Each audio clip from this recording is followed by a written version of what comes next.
बारिश में 5 जुगाड़ू बहू का घर और रसोई। पांचों बहुएं दोपहर का काम निपटा रही थी। किरण नुपुर कपड़े धो रही थी। चंपा, सरिता, अनीता उपले पाथ रही थी। जेठानी जी, गर्मी के चलते ही उपले कितने ज्यादा बास मार रहे। मुझसे तो नाक भी नहीं दिया जा रहा। इससे तो अच्छा हम कल ताजा गोबर का उपला लगा लेते। पर देवरानी जी, तुमने देखा नहीं था, कल जंगल से गोबर लाने में ही शाम के 3-4 बज गए थे। तब तक धूप भी एकदम हल्की हो गई थी। उपले पात भी लेते तो सूखते नहीं। पर अनीता जेठानी जी, कल ठंडे धूप में ही उपले बना लेना चाहिए था। इतने भयंकर गर्मी में उपले बनाने में भुट्टो की तरह भुन गई मैं तो। सच में आज का मौसम बाकी दिन से कहीं ज्यादा घमस भरा। इतनी कड़कड़ाती धूप हो रखी कि कपड़े 1 घंटे में सूख कर पापड़ बन गए। लो जी, हमारे कपड़े धुल गए, केवल खंगालना बाकी है। नुपुर ऐसा बोल रही होती है, तभी धूप चली जाती। आसमान का रंग बिल्कुल काला कर देता है। तेज तेज बिजली चमकने के साथ तेज आंधी उठ जाती है। देखो, इस मौसम को भी खराब होते देर नहीं लगती। अभी इतनी कड़क धूप खिली हुई थी, कितनी तगड़ी आंधी उठ गई। ऐसा लग रहा है तगड़ी पीट पीट कर बारिश होने वाली है। हमने कितनी मेहनत से उपले पाते, सारे उपले खराब हो जाएंगे। भगवान करे तेज की हवा चल जाएगा और घटा साफ हो जाए। अगर अभी से बरसातें लग जाएंगी तो बड़ा नुकसान हो जाएगा। इस बार तो हमने गोबर के उपलों का गाज नहीं तो बरसात के मौसम में खाना पीना किस पर बनाएंगे। तभी दोबारा से बिजली चमकती है और चक्रवर्ती आंधी तूफान के साथ तगड़ी बारिश होने लगती है, जिससे पांचों जुगाड़ू बहू की खुले आंगन में बनाई हुई रसोई का सामान, चूल्हा, बर्तन, ईंधन सब कुछ भीगने लगता है। राम जी को भी अभी बारिश की आफत लगानी थी, ऐसे तो उपले सूखेंगे ही नहीं। धूप गर्मी में जल जल कर हम जंगल से गोबर उठा बीन कर लाए थे। तभी चंपा का जुगाड़ू दिमाग चलता है और उसे जुगाड़ आता है। जल उठा बल्ब जेठानी जी, देखिए हमारे घर की दीवार खाली है। सूखा भूसा लगाकर फटाफट से मोटा मोटा गोईठा पा देते हैं। इससे गीले भी नहीं होंगे और हवा से हल्का हल्का सूख भी जाएगा। चंपा का जुगाड़ू आइडिया अनीता, सरिता को काफी ज्यादा जचता है। क्या बात है हमारी प्यारी चंपा, तुमने क्या धांसू दिमाग पाया है। ऐसे तो बारिश में उपले गीले होने से बच जाएंगे। चलो, मैं और तुम जल्दी से उपले लगा देते हैं। मैं जाकर जल्दी से रसोई का सामान समेट लेती हूँ, वरना चूल्हा खराब हो जाएगा तो खाना बनाने की किल्लत हो जाएगी। राजू, चिंकी, पिंकी बेटा, जल्दी से घर में से चूल्हा ढकने वाला पन्नी लेकर आओ। अरे वाह राजू भैया, इस बड़ी सी पन्नी पर झूला खाने में तो कितना मजा आ रहा। तेज के झुलाओ। चिंकी, पिंकी, तुम दोनों पन्नी को कस के पकड़ लो। मैं इस बार तेजी से झूला खिलाऊंगा। तभी एकदम से पन्नी फट जाती है। वहीं दूसरी तरफ बारिश में चूल्हे की मिट्टी गलती देख सरिता, राजू, चिंकी, पिंकी, तुम तीनों में से किसी को सुनाई नहीं दे रहा? कब से चूल्हा ढकने वाली पन्नी मांग रही हो, ला कर दो। अब क्या करेंगे, पन्नी तो फट गई। राजू ने पन्नी फाड़ी है, जाकर देख के आ। तुम दोनों ने मुझको तेज के झूला खिलवाने के लिए बोला था, इसलिए मैंने किया। अब तुम दोनों मम्मी से मुझको डांट पड़वाना चाहती हो, तुम भी चलोगी। तीनों बच्चे डरते हुए फटी हुई पन्नी लाकर देते हैं। तभी पन्नी को फटा देखकर, हे भगवान, ये पन्नी चिथड़ा किसने किया? एक ही चूल्हा तोपने की पन्नी थी, इन बच्चों ने ये भी फाड़ दी। अब कहाँ से नई पन्नी लाऊं? चूल्हा भीगने के चलते सरिता काफी परेशान हो जाती है। तभी नुपुर जुगाड़ लगाती है।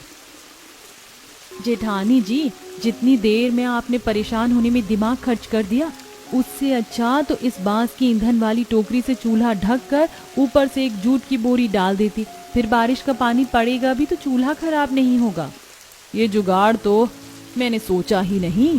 दोनों जुगाड़ू बहुएं मिलजुल कर चूल्हे को बांस की बिनी टोकरी से ढक कर बोरी डाल देती हैं।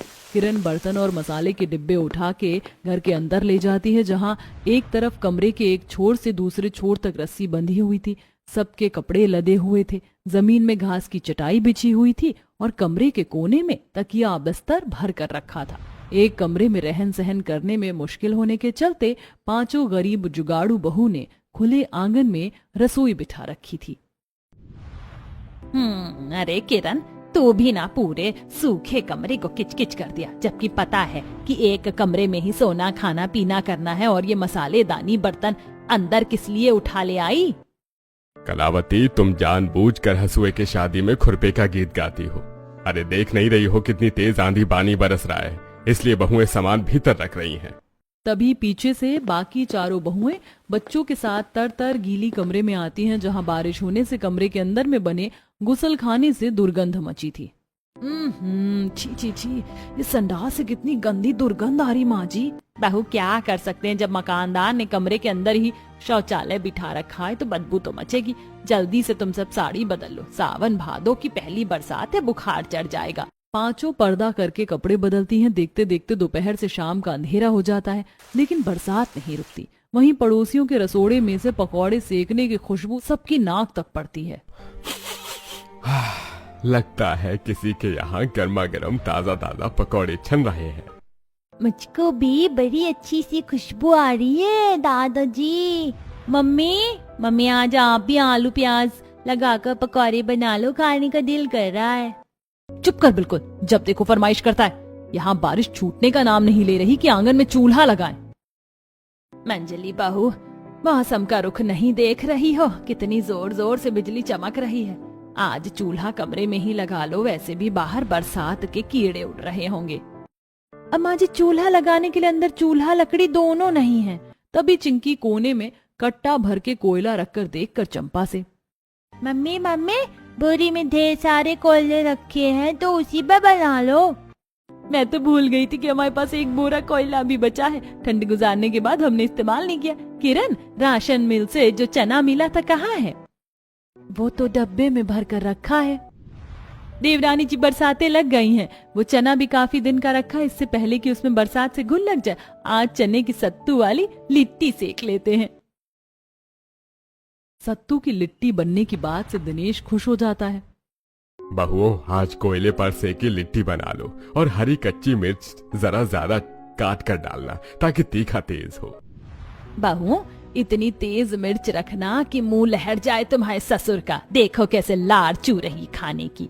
सास ससुर में खटी मीठी नोकझोंक होते देख पांचों बहुएं हंसते हुए तैयारी में जलती हैं।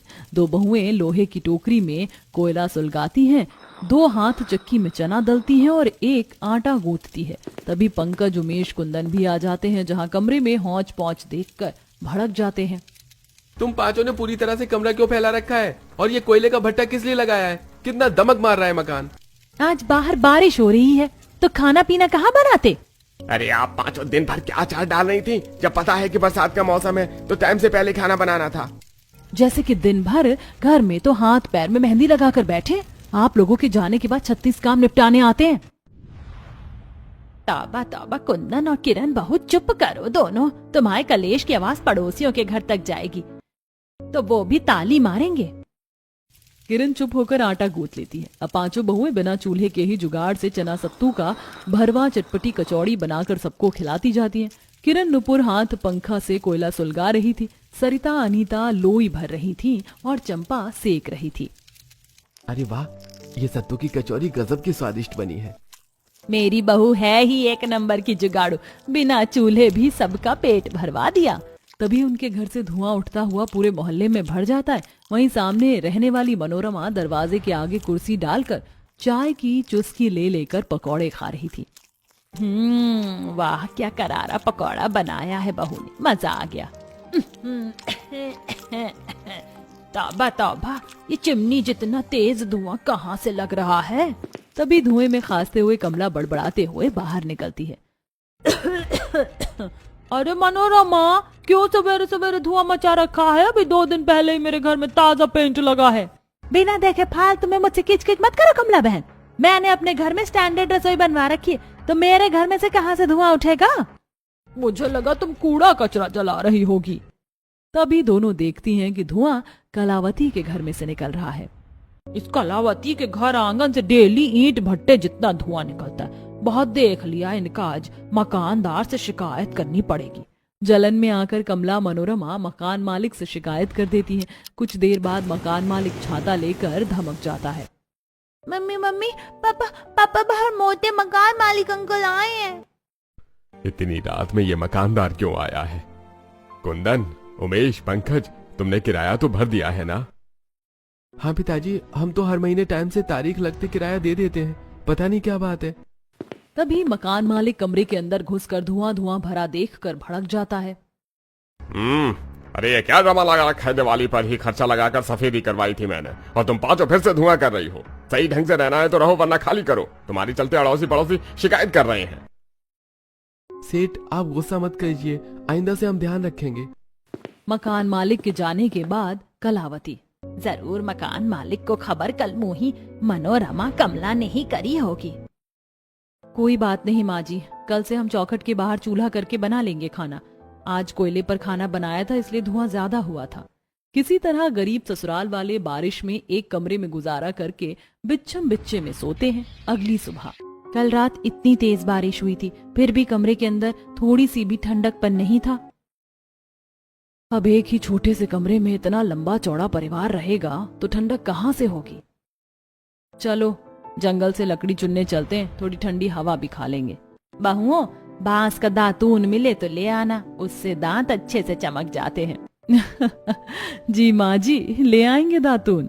मम्मी, हमको भी अपने साथ ले चलो, गर्मी से पूरा शरीर चिपचिप कर रहा है, हम नहा लेंगे। जेठानी जी, बच्चों को ले चलते हैं, नदी में नहा लेंगे तो मन फ्रेश हो जाएगा।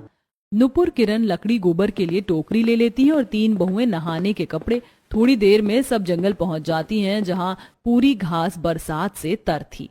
हाँ मम्मी मम्मी, ये घास तो बर्फ जितनी चिल्ड हो रही है, पर ये गीली कैसे हुई है? और सारे पेड़ पौधे भी गीले, ये भी नहाते हैं क्या? चिंकी बिटिया, इन पेड़ पत्तों को वर्षा रानी ने नहलाया है। अरे ये इतनी मीठी मीठी आवाज में कोयल कहाँ से बोल रही है? तभी सरिता पलाश के पेड़ पर कोयल की टोली को बैठे देखती है। देवरानी जी, उस डाली पर बैठी है तुम्हारी कोयल। बारिश होने से जंगल का वातावरण हरा भरा हो चुका था। पेड़ों पर नई नई पचकियां निकल चुकी थी। पूरे जंगल में पुराने मोटे तने वाले पेड़ झमझम हवा कर रहे थे। पांचों ठंडी ठंडी हवा खाकर आनंद से भर जाती हैं।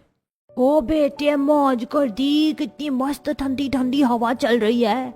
वाकई जंगल के पेड़ पौधे के शुद्ध ताजी हवा के आगे तो एसी की हवा भी फेल है, क्यों अनीता भाभी?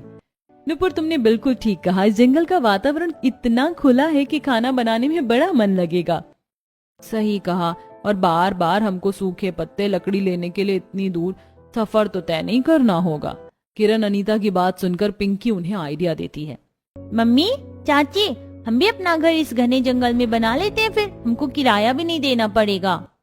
और आप पांचों तो जुगाड़ लगाकर सूसा टाक से सब कर लेते हो, तो खुद की घर की रसोई भी बना लेना, जैसे घास से बिस्तर बनाया था। राजू और पिंकी का आइडिया पांचों जुगाड़ू बहुओं को काफी पसंद आता है। वैसे दोनों बच्चों की बातों में दम तो है। वैसे भी इतनी बारिश होने के बाद भी इस जंगल में सूखापन है और ठंडक भी, क्यों ना हम यहाँ बसावट कर लें? तुम चारों क्या कहती हो? तभी किरण नुपुर जंगल को घूर घूर कर देखने लगती हैं। पर जेठानी जी, इस घने जंगल में जीव जंतु के बीच रहना काफी जोखिम भरा हो सकता है। मैंने तो सुना है जिन पेड़ों की जड़ें जमीन में जाती हैं उसके अंदर जहरीले अजगर सांप मांद लगा कर रहते हैं। किरण की बात को सुनकर चारों बहुएं आंखें जमा जमा कर जंगल की जमीन में जा रहे पेड़ों की जड़ों को देखने लगती हैं। मेरे तो अभी से रोंगटे खड़े हो रहे हैं। इससे अच्छा हम अपने एक कमरे में गुजारा कर लेंगे, 2-3 महीने में बरसातें भी खत्म हो जाएंगी। तब पांचों सूखे पत्ते और लकड़ी बीनने में जुट जाती हैं। तभी तेज बिजली कड़कती है जिसे सुन पांचों डर जाती हैं। लगता है बड़ी तेज आंधी बारिश होगी। इससे पहले कि बरसात में घिर जाए, चलो घर, ईंधन का जुगाड़ तो हो गया। चंपा, तुम बांसवाड़ी में क्या कर रही हो? टूथपेस्ट खरीदने का खर्चा बचा रही हूँ जेठानी जी। बहुत ही पतली पतली टहनी उगी हुई है, बांस की दातून काट रही हूँ। जंगल से जरूरत की चीजें इकट्ठी करके अब बहुएं बच्चों को लेकर रास्ते में आती हैं। आसमान में काली घटाएं छा रही थी। तभी हल्की बरसात होने लगती है। आखिरकार हम बरसात में घिर गए। इससे अच्छा जंगल में रुक जाते बारिश छूटने तक। हमारे पास छाता भी नहीं है। किसने कहा हमारे पास छतरी नहीं है? ये लीजिए जेठानी जी, जुगाड़ू छतरी।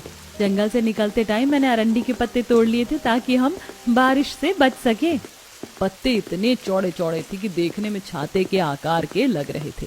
पांचों ने उसकी मोटी टहनी को छतरी के हैंडल जैसे पकड़ लिया और सब कुछ देर में घर पहुंच गईं। दादी, दादाजी, ये देखो हमारा जुगाड़ू छाता। तभी पत्ते की परख करते हुए कलावती ने कहा, अरे बेटा, ये तो लेड का पत्ता है, ये कहाँ से मिला?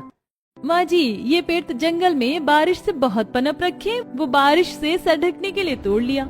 कुछ देर में पांचों जुगाड़ू बहुएं खाना बनाकर सबको खिलाती हैं। ऐसे ही टाइम कट रहा। एक कमरे में रसोई लगाना, नहाना, खाना सोना करने में बहुओं को समस्या झेलनी पड़ती।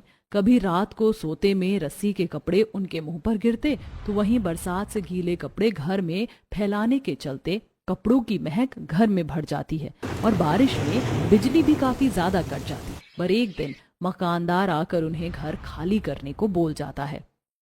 मकान मालिक जी, मेरे बेटे तो आपको टाइम पर किराया देते हैं, फिर आप हमको खाली क्यों करवा रहे हैं? क्योंकि मुझे तुम जैसे गंदे किराएदार नहीं रखना। अरे एक ही कमरे में दर्जनों लोग भर भर कर रहते हो, ऊपर से धुआं करना, चूल्हा लगाना, उपले बनाना।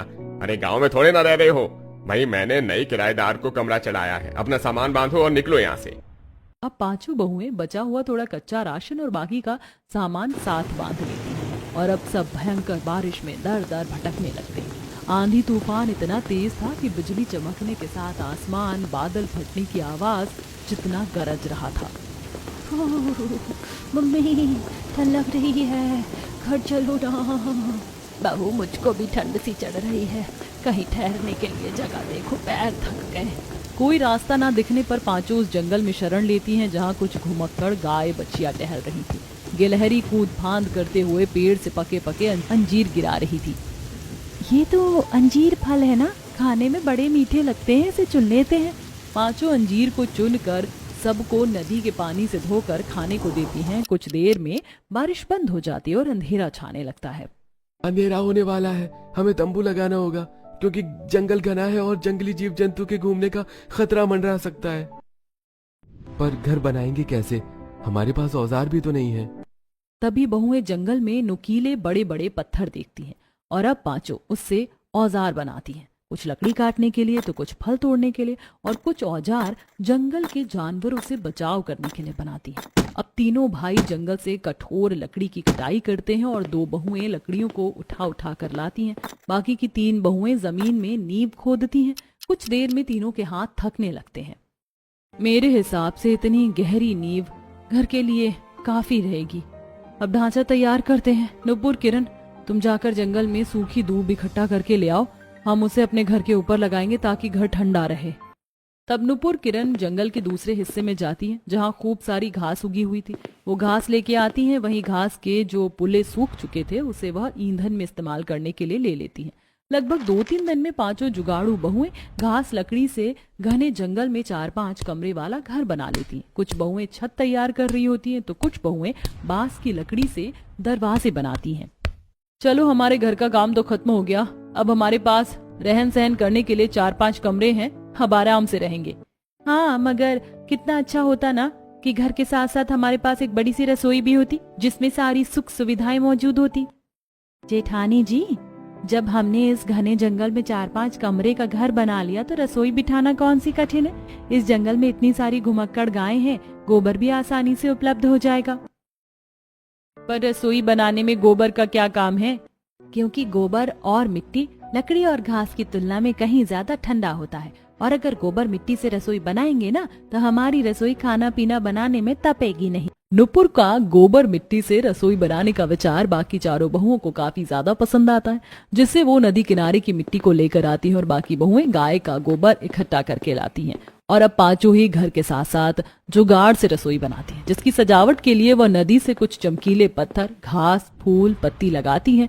इसी प्रकार मिट्टी से बर्तन बना लेती हैं जिससे उनका खाना भी खराब नहीं होता और इस तरह बारिश में घने जंगल में अपनी घर और रसोई की बसावट करके पांचों जुगाड़ू बहुएं बारिश में हंसी खुशी से रहती हैं। उनके पति भी लकड़ी का फर्नीचर बनाकर बेचते हैं जिससे उनका पारिवारिक खर्चा कुशलता से चलने लगता है।